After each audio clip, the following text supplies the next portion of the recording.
Yang wudhu gemetaran. Dan Ali mengatakan, seandainya kalian tahu siapa yang akan aku sembah setelah wudhu ini, kalian akan mengalami pengalaman yang sama seperti aku. Ya Ali, apakah kau melihat Tuhan? Ru'yatullah bi'ainil qalbi. Aku melihatnya dengan terang mata kalbuku. Begitu membaca terjemahan ini terganggu. Karena ro'a itu bukan memperhatikan. Ro'a itu melihat. Dan pertanyaan dari ayat ini adalah, Ibrahim itu nanya tuh sama si orang-orang ini, apakah yang kamu telah, ya, maka apakah kamu telah melihat apa yang telah kamu sembah? Jadi ayat ini memberikan sebuah pesan. Yang kamu sembah itu harus kamu lihat. Hanya ketika pikiran sedang ngasih info macam-macam, tinggalkan, amati aja. Dan katakan pada dirimu, aku bukan pikiran.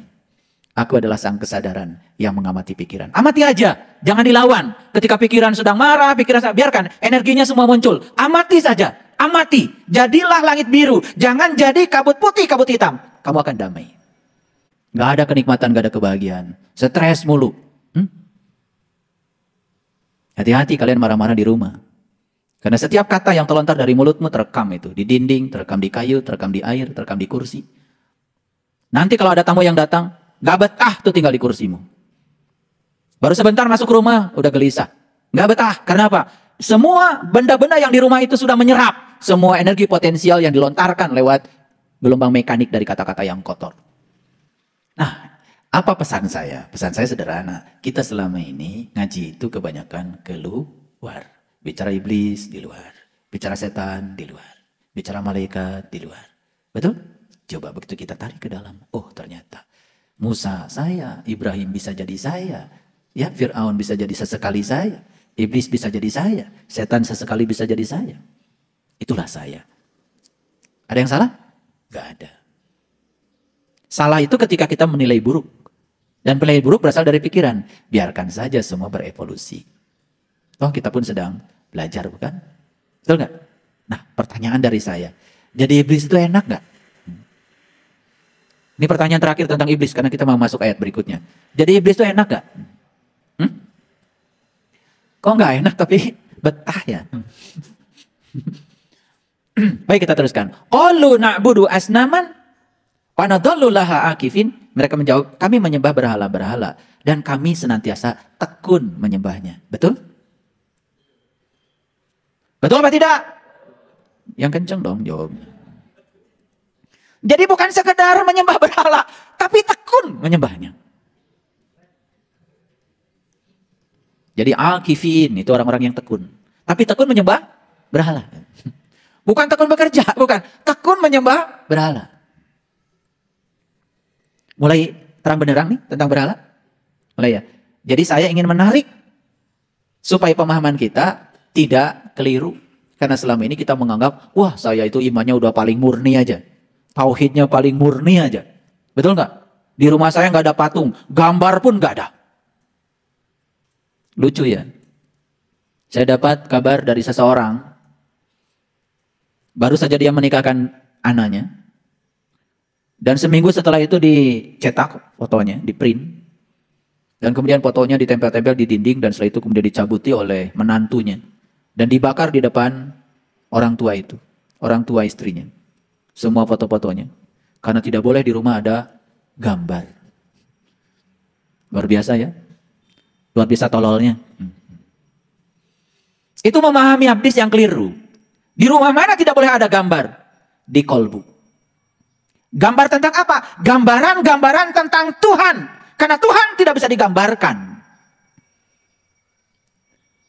Makanya temui dia. Dia akan bertajali di kesadaranmu. Sebagaimana dia adanya. Jadi ketika ditanya, yang mana Tuhan? Ya itu. Yang mana? Ya itu. Yang kayak gimana? Ya itu. Gak usah dilayani pertanyaan itu. Yang kayak gimana, warnanya apa? Gak usah dilayani. Ya itu. Di luar apa di dalam? Tidak di luar, tidak di dalam. Di atas apa di bawah? Tidak di atas, tidak di bawah.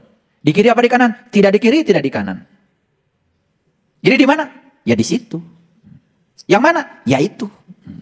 Oh, jangan kejebak ya. Kalian kan masih suka kecentilan. Ketika ditanya, warnanya apa? Wih, merah, putih, kuning, kuning. Awas.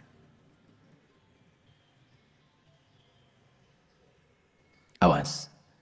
Peringatan dari saya. Tafakaru fi khalqillah wala tafakaru fi zatillah. Kami boleh memikirkan ciptaannya, tapi kamu tidak boleh membahas zatnya.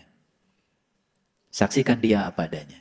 Falamma tajalla rabbu lil jabal, ketika dia bertajali di puncak kesadaranmu. Sudah, terimalah itu apa adanya. Clear? Clear? Hati-hati bicara. Biasanya begitu kita mulai menginjakan kaki di dunia spiritual, mulai itu ada euforia. Banyak ngomong, banyak cerita. Perbanyak diam, karena diam itu emas. Ya.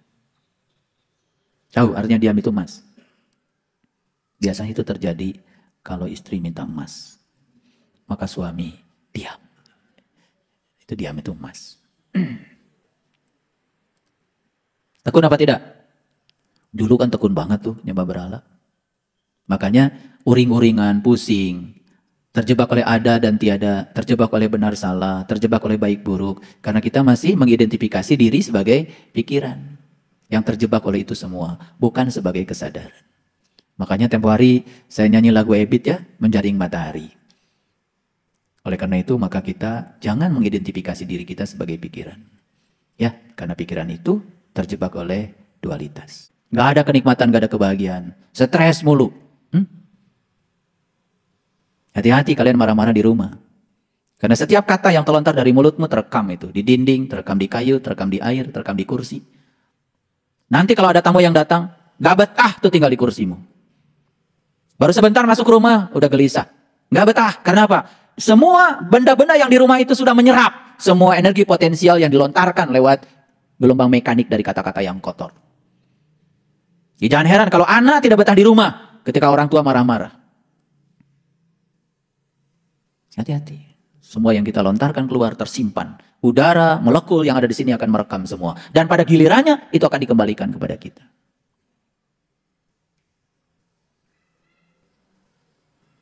Itu hukum timbal balik.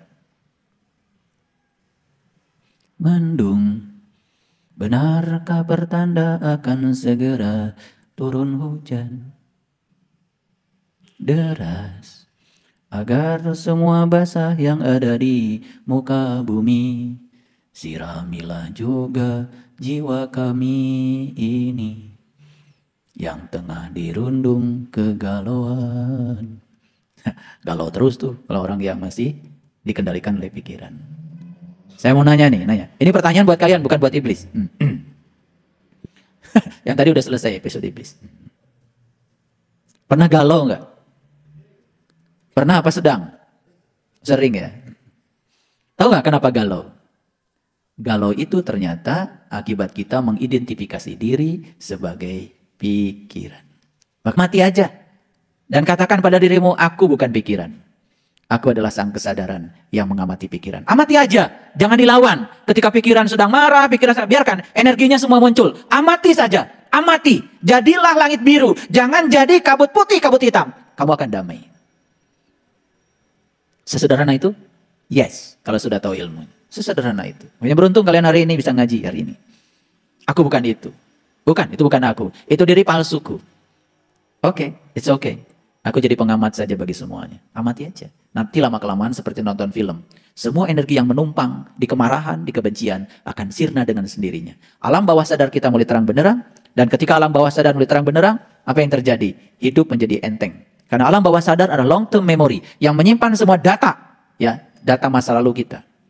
Dan kalau alam bawah sadar itu sudah membentuk substansi kesedihan, maka kesedihan akan memakan kesedihan. Tidak pernah kesedihan memakan sukacita. Sukacita akan memakan sukacita, tapi kepedihan akan menarik kepedihan baru. Lihat orang dalam kehidupannya setiap hari, bangun tidur penuh dengan kepedihan. Dia tarik kepedihan dengan kepedihan yang ada dalam dirinya. Hidup yang semacam itu tidak layak untuk dihidupi. Neraka itu. Wajah sudah, aduh, lihat wajah. Lihat wajah kalian tuh dulu. Dulu, sekarang sih masih. Dulu maksud saya. Dulu. Ya udah. Wajah nggak jelas. Ya abstrak. Sekarang sih udah mulai ada rada jelas lah sekarang. Rada jelas. Senyum nggak jelas. Ketawa nggak jelas. Ngomong nggak jelas. Dulu. Ya sekarang sih lumayan. Kami menyembah berhala-berhala dan kami senantiasa tekun menyembahnya. Keren gak bahasa Al-Quran ini? Keren kalau diterapkan pada diri kita. Betul gak? Sadar gak? Bahwa sebetulnya ayat ini bersesuaian dengan kita. Sadar gak? Sadar. Oke, lanjut. Qala, berkata lagi Ibrahim. Hal yasma'unakum id tad'una. Ini Ibrahim nanya lagi nih. Sama ayahnya, sama nenek moyangnya, sama apa tuh? Sama kaum-kaumnya. Apa pertanyaannya? Hal yasma'unakum. Apakah berhala-berhala itu bisa mendengar kamu? Sewaktu kamu tad'un itu bukan berdoa. Sewaktu kamu menyerunya. Semasa kamu mengundangnya. Lihat saya semua. Jadi si daftar berhala tadi masih ada di tulisan? Masih itu. Nanti tambah lagi itu. Mungkin sekarang baru 100. Nanti nambah lagi. Nah, si yang 200 itu nanti, kalau udah jadi 200 tuh, tanya. Apakah mereka ketika diajak, ketika diseru oleh kita, bisa mendengar? Kira-kira bisa mendengar tidak? Nggak bisa. Tad'una itu artinya mengundang. Doa. Jadi tad'una itu ketika kita melakukan proses mengundang. Tapi Allah, kalau diundang oleh kita hadir? Mau memenuhi undangan kita? Hadir. Terasa kehadirannya? Luar biasa. Ada beberapa sahabat yang baru ikut proses pemberkatan kemarin. Ternyata Allah itu luar biasa ya.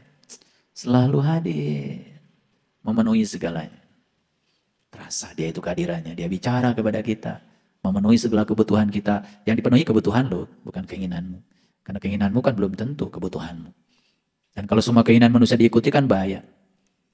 Betapa pusingnya ketika klub A dan klub B main bola. Masing-masing pengen menang, betul? Pusing gak kira-kira Tuhan itu? Pusing ini. Dua-duanya kan berdoa kepada Tuhan yang sama.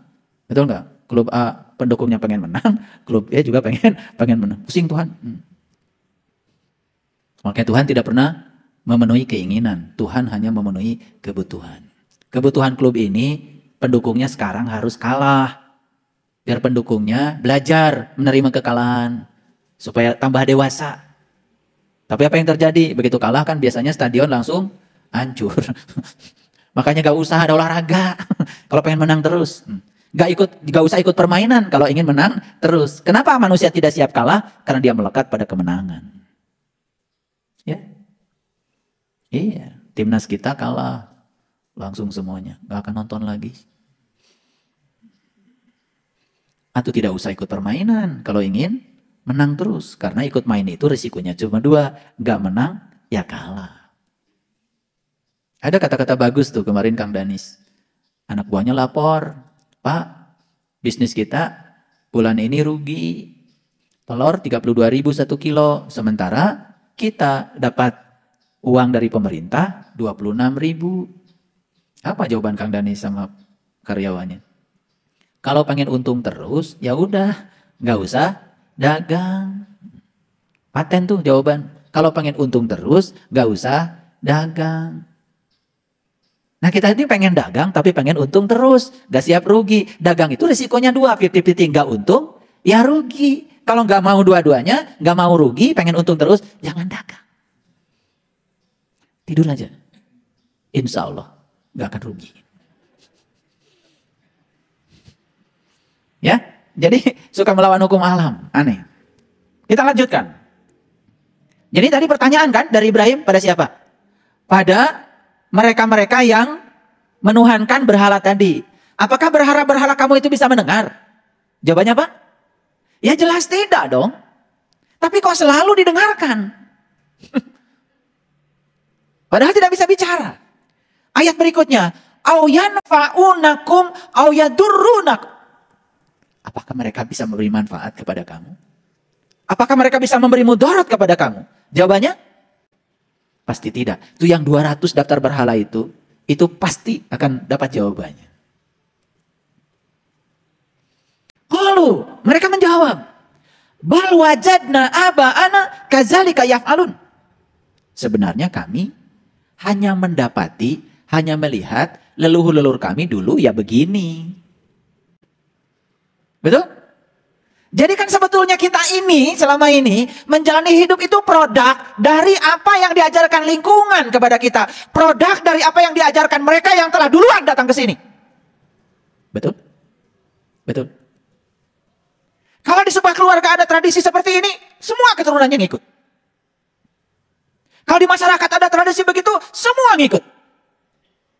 Kalau di masyarakat itu baca Yasin pakai speaker, semua anak cucunya kalau baca Yasin pakai speaker. Kalau nggak pakai speaker, rasanya nggak baca Yasin.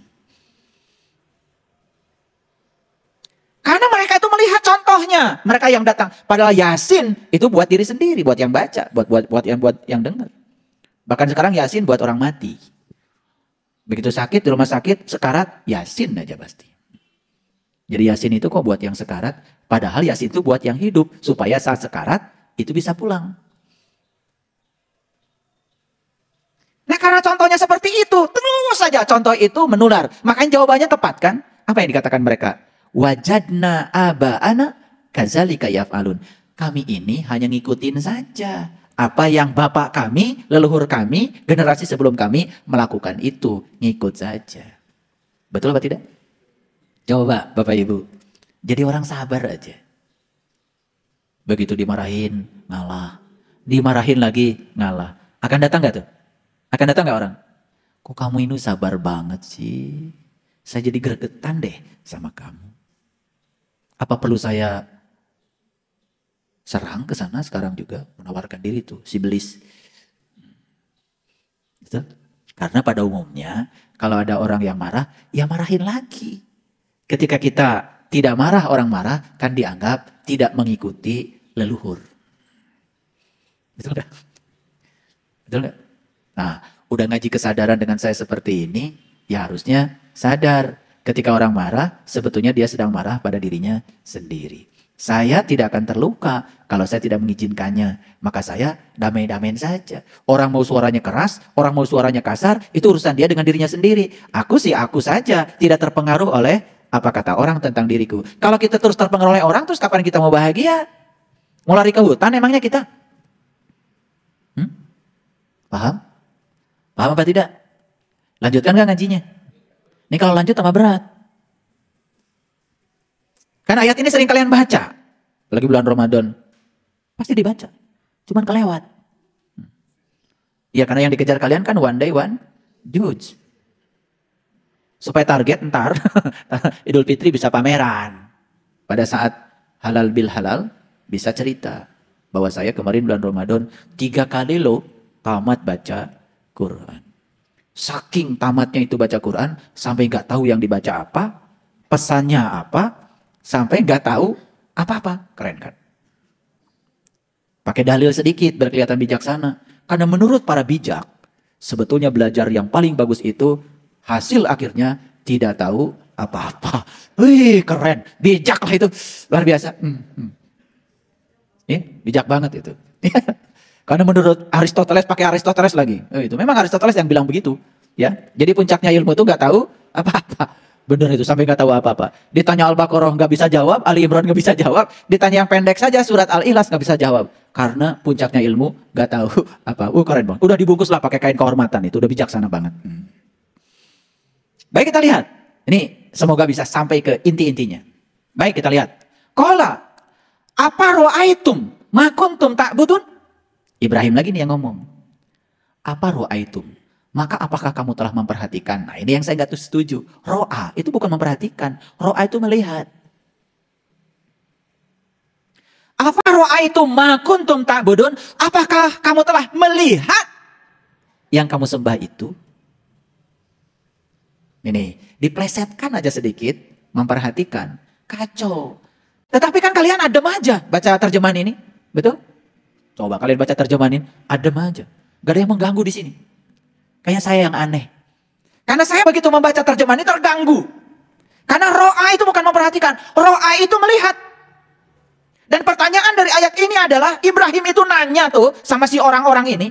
Apakah yang kamu telah, ya. Maka apakah kamu telah melihat apa yang telah kamu sembah? Jadi ayat ini memberikan sebuah pesan. Yang kamu sembah itu harus kamu lihat.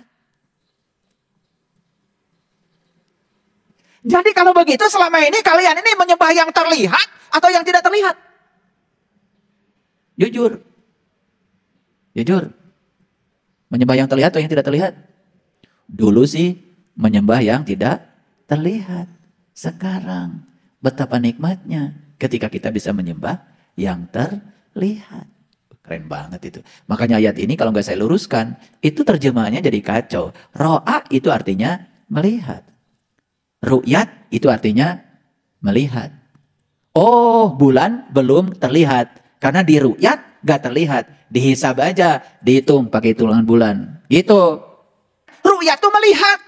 Di zaman para rasul, para nabi, ru'yat itu adalah ilmu yang agung. Yaitu ilmu untuk melihat Tuhan.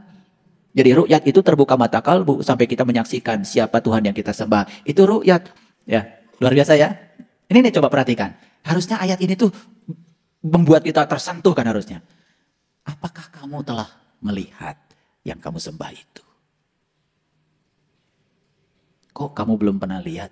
Kok kamu sembah sih? Gitu kira-kira begitu. Dibuat-buat itu sama saya. Biar lebih kena bahasanya. Paham? Jadi kesimpulannya apa? Yang kamu sembah itu harus terlihat. Makanya kan Sayyidina Ali ketika ditanya, ya Ali, ketika sedang wudhu gemetaran. Dan Ali mengatakan, seandainya kalian tahu siapa yang akan aku sembah setelah wudhu ini. Kalian akan mengalami pengalaman yang sama seperti aku. Ya Ali, apakah kau melihat Tuhan? Ru'yatullah bi'ainil qalbi. Aku melihatnya dengan terang mata kalbuku. Oh Ali. Jadi Tuhan itu terlihat. Aku tidak mau menyembah Tuhan yang tidak bisa aku lihat. Ya, Rasulullah mengatakan, aku adalah kotanya ilmu. Dan Ali adalah gerbangnya ilmu. Jadi kalau ingin masuk ke kotanya ilmu, lewati dulu Ali. Saya bukan kelompok siapapun, bukan.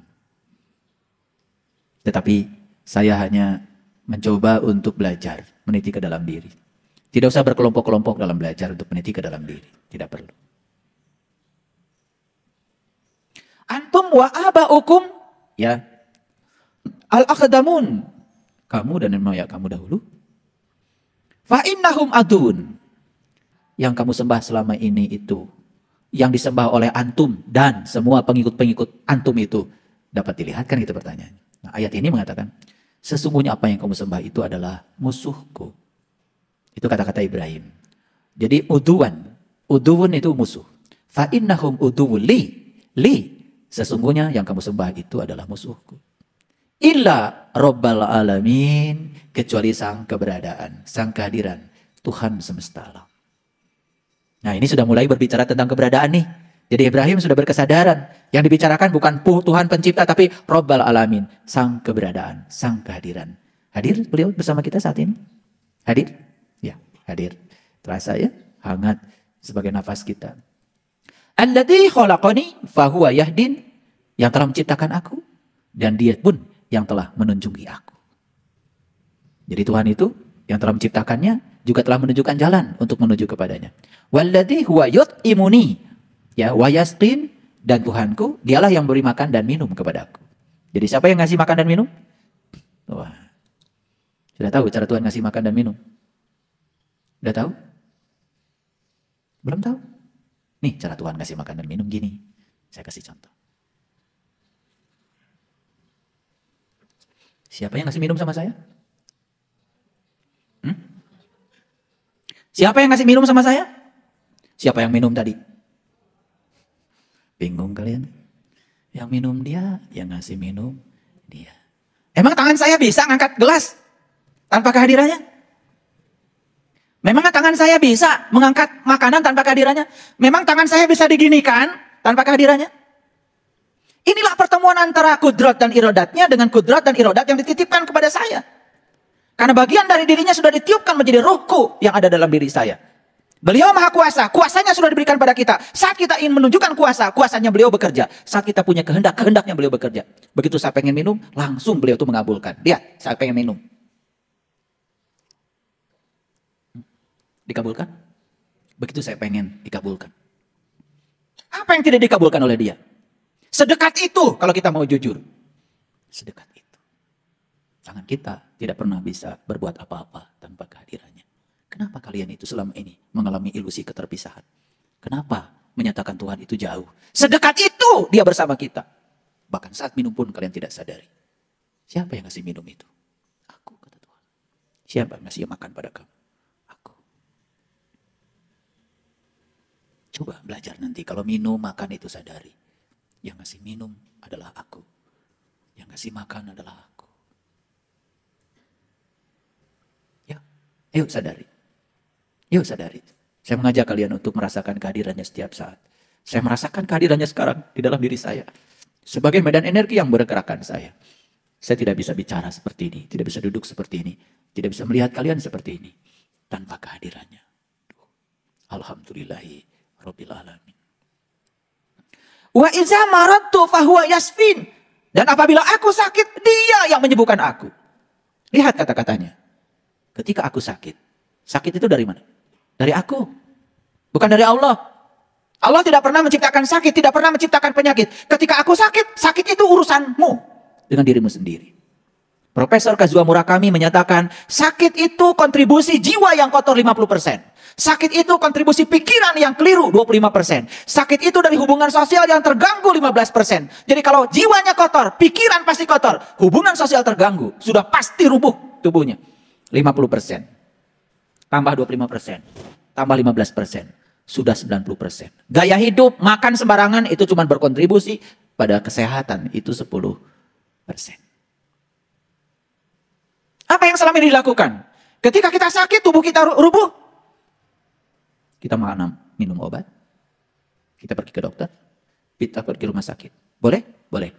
Tapi itu hanya menyembuhkan akibatnya. Hari ini disembuhkan, hari ini makan obat, besok sakit lagi. Karena kita menyembuhkan akibatnya. Makanya sekarang di mana-mana sedang rame penyembuhan secara holistik. Whole. Keseluruhan. Gimana caranya? Ada yang keliru memaknai holistik. Urusi tubuhnya, urusi pikirannya, urusi jiwanya, semuanya. Keempat unsurnya diurusi, namanya holistik. Bukan. Tindakannya satu saja, tapi hasilnya holistik. Jadi kalau kontribusi penyakit tubuh ini 50% berasal dari jiwa, urusi jiwa. Siapa jiwa? Siapa jiwa? Dan ketika kamu sakit, dia yang menyembuhkan aku. Ketika aku sakit, dia yang menyembuhkan aku. Gimana cara proses menyembuhkan diri kita? Tingkatkan saja kesadaran jiwa kita.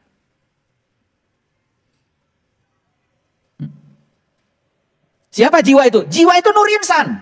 Nur Insan itu punya bosnya, namanya Nurullah dan Nur Muhammad. Izinkan Nur Insan itu mengakses Nurullah dan Nur Muhammad. Izinkan jiwa itu bersyahadat kepada Allah dan Rasulnya. Izinkan dia untuk mengakses alam-alam yang tinggi. Saat dia mengakses alam-alam yang tinggi, jiwa menarik energi dari kemurniannya sendiri. Apa yang terjadi? Naik kesadaran. Begitu kesadaran meningkat, kapasitas kita untuk mencintai diri sendiri pun meningkat. Apa yang terjadi? Pikiran mulai terkendali, tidak terjebak benar salah, masuk ke dimensi yang lebih luas lagi. Tubuh menjadi sehat. Sistem kelistrikan di otak sini menghasilkan endorfin, menghasilkan dopamin, menghasilkan serotonin. Bukan menghasilkan hormon-hormon yang berbahaya seperti adrenalin.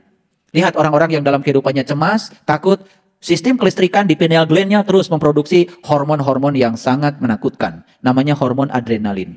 Hormon itu sangat merugikan. Dan ketika hormon diproduksi secara berlebihan, sistem kelistrikan otak kita terganggu, sistem kimiawi tubuh kita terganggu, ya rubuh tubuhnya, sakit jadinya. Pegang gelas jatuh. Kalau umur baru 40. Diajak jalan sama saya naik sedikit saja. Payah. Saya suka ngetes kalian, bukan suka saya ajak jalan. Nanjak sedikit saja udah ngeluh. Dibawa ke Gunung Padang ngitung tangga. Apalagi kalau saya bawa ke Jabal Nur. Dulu banyak tuh, saya bawa jamaah. Dari sini bawa tongkat. Saya bilang, ntar tongkatnya saya lepasin, saya lemparin. Saya ajak ke Jabal Nur. Saya kasih resepnya, seperti hidup. Hidup tuh sehari-sehari. Jangan setahun-setahun, kelamaan. Sehari aja tuntaskan, baru mikirin besok sehari. Itu sehari-hari hidup itu. Sama naik tangga, jangan mikirin 378 tangganya Gunung Padang. Naikin aja satu-satu. Satu, jangan lihat ke atas. Satu, tahu-tahu udah di atas. Itu ilmunya sederhana.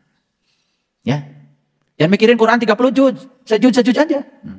Tahu-tahu 30 juz. Jangan mikirin Quran 6.666 ayat. Sudah seayat. Lama-kelamaan 6.666 ayat. Banyak yang nanya kepada saya, gimana ayah bisa menghafal Quran 30 juz? Orang karena mikirnya 30 juz. Saya dulu gak mikir 30 juz. Mikirnya satu ayat. Terus aja ngereh ya. Nikreh. Kan kelamaan juga sembuh. Tuntas. Paham? Jadi, maaf nih, yang sakit-sakit. Gimana cara menyembuhkannya? Sembuhkan dulu jiwamu. Gimana cara menyembuhkan jiwa? Pertemukan jiwa dengan sumber aslinya.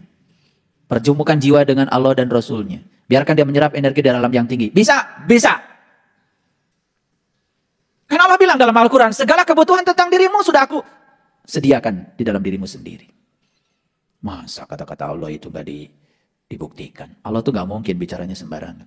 Betul?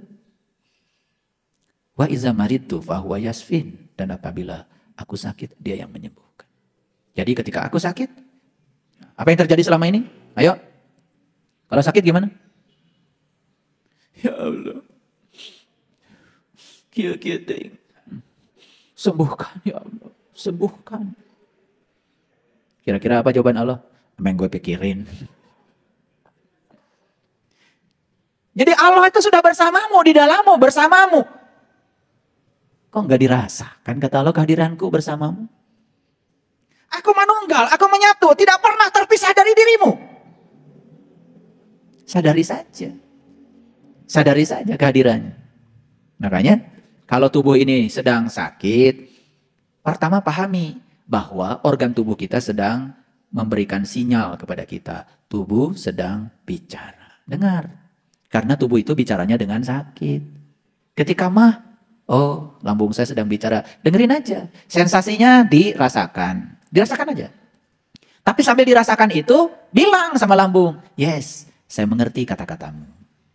Karena saya tidak teratur makan, pagi-pagi malas sarapan. Oke, saya sudah bisa menangkap pesanmu. Mulai besok, saya rubah. Besok sarapan. Kenapa sih sarapan aja susah? Tuh hoyong. Kalau nunggu hoyong, itu sudah rusak tubuh kita.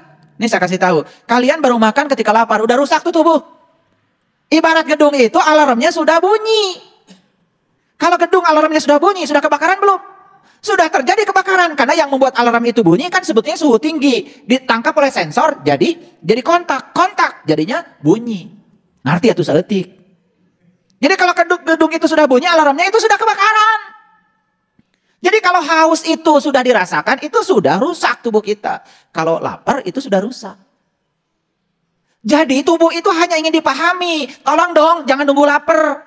Dahar atuh. Jangan nunggu haus. Makanya minum setiap jam. Minum setiap jam. Bari ngalut. Tohoyong. Terus tohoyong. Ngabelaan hoream. Rajan teh hari kersa teh nginum. Herang ya mah. Kudu nu ngadagleg wae. Si eta mah.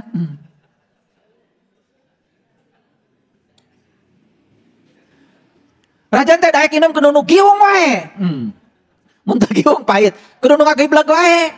Kumaha? Teu karunya teh kanu awak. Ciherang, haneut sakedik.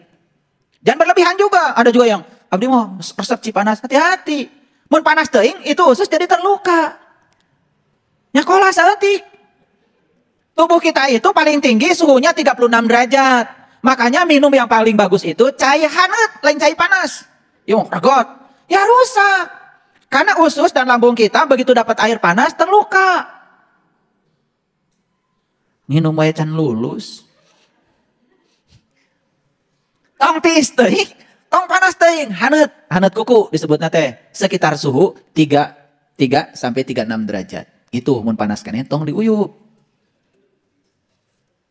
Iya mah begitu ningali ka kafe. Kopi panas 10.000. Kopi dingin 20.000. Neng, kopi panas. Dasian kaburu dingin, bayaran 20.000, buru-buru diuyup. Aduh. Ternyata nutiis mah mahal. Dasian kaburu tiis. Nutiis mah 20.000. Jadi mumpung panas diuyup we. Da 10.000. Jadi ngaji spiritual itu harus ada ketawanya. Ya, biar sehat. Ketawa itu sakral, ketawa itu suci. Ya, kalau ada bilang, oh, tong seri, setan. Nah, itu, nu setan teh nu nitah tong seri. Ya, jadi ketawa itu sakral. Lihat orang-orang yang jarang ketawa, lihat. Jika juring. Poek we banget. Tidak ada endorfinnya ya gitu. Ketawa, nyanyi, nyanyi. Ya, makanya. Kalau saya kan ngecek kemajuan spiritual kalian, saya suruh joget aja. Dari joget itu saya lihat, ya jangan kemana-mana. Ya. Iya, itu. Hese. Lengan kamana, suku kamana. Iya, kau tujuh balik. Itu balik dah diajar spiritual. Jadi kalau orang yang spiritualnya tinggi itu bebas. Tidak jaim. Disuruh nyanyi, nyanyi. Disuruh joget, joget aja nikmati. Joget nurutan batur. Yang batur gitu, turutan. Beda.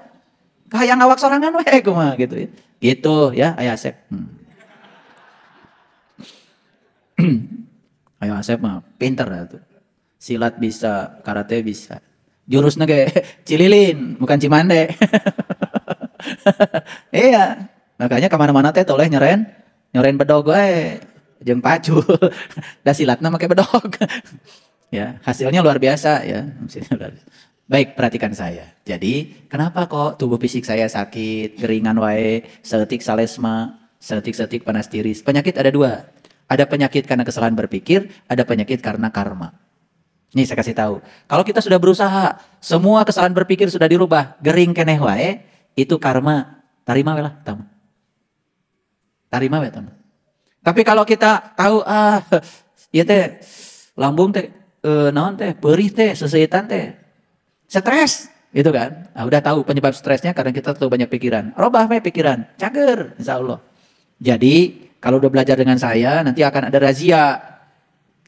Nanti saya akan nyuruh Kang Yudi minggu depan mah. Pariksa eta dina kantongna teh bisa aya obat nyeri sirah. Piraku sudah belajar spiritual nyeri sirah kene wae. Nanti Kang Yudi periksa. Tanupang lobana obatnya berarti dari situ indikator, berarti spiritualnya nggak jalan. Loba teuing pengajian. Ya, jadi keren ya Quran itu. Jadi dari tadi itu coba, bisa nggak menguntai tadi? Kok Ibrahim bertanya terus seperti itu? Itu sebetulnya pertanyaan dari kita kepada kita sendiri. Nah, sekarang pertanyaannya, betul nggak kita ini sudah bebas dari berhala? Betul tidak? Gampang indikasinya. Gering kene atau nanti cager gitu. Kesimpulannya gitu. Betul nggak? Jadi kalau kita sekarang ini sudah sehat, penuh keceriaan, penuh sukacita, sudah jadi sumber keindahan, sumber cinta bagi semesta. Siapapun orang rindu bertemu kita, itu teh sehat, berarti itu spiritualnya udah mulai benar. Jadi pertanyaan Ibrahim tadi itu sebetulnya pertanyaan yang dirinci di dalam Al-Quran untuk memberitahu kepada kita, apakah saya ini sudah betul-betul ya berada di sumber keberadaan saya, atau saya masih terpisah oleh ilusi keterpisahan saya, itu saja. Makanya kalau diurut tadi, kan pertanyaan Ibrahim itu pertanyaan tentang ketuhanan, bukan? Kenapa kok ujuk-ujuk pertanyaannya kok urusan gering? Urusan sakit, kan kelihatan gak nyambung. Jadi ayat ini memberikan isyarat kepada kita, sebenarnya kalau spiritualitas seseorang itu sudah bagus, kesadaran sudah bagus, tandanya itu sehat. Nah gimana kalau saya kan sudah tua? Udah gak bisa lari seperti dulu lagi. Gak apa-apa, itu hukum alam. Hukum alam. Tapi tua dalam keadaan sehat beda dengan tua geringan. Karena kelihatan ya kalau orang yang di sininya masih mumet, udah ya kelihatan. Banyak permisinya. Lihat kayak Ayah Asep tuh. Sehat. Makanya di Cileunyi disebutnya rambut.